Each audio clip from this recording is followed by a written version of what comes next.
नमस्कार। नमस्कार। कहाँबाट आउनुभयो? म पूर्वबाट। म पश्चिमबाट। अनि तपाईँ? म काठमाडौँबाट। अनि पूर्वमा चाहिँ के पाइन्छ?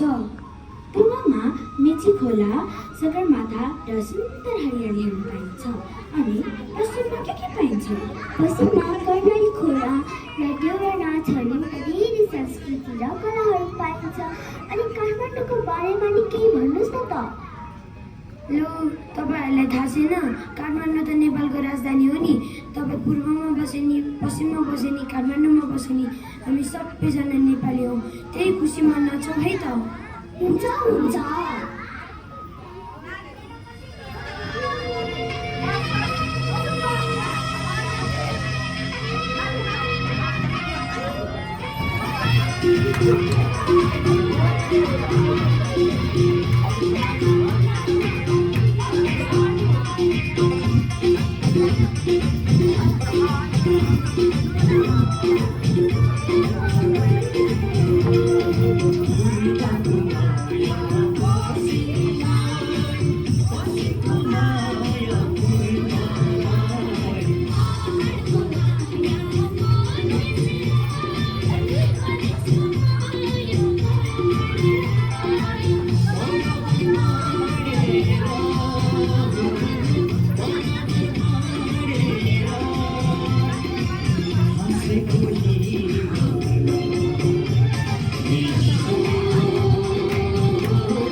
नेपाल विविध भाषा, धर्म, संस्कृति र भूगोलको संगमस्थल हो।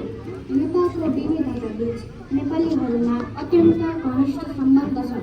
पूर्वमा बसे पनि पश्चिममा बसे पनि नेपालीहरूबीच आपसी सद्भाव, मेलमिलाप र भाइचाराको भावना बलियो छ। विविधतामा एकता, यही नै नेपाली समाजको विशेषता। Built in January 2017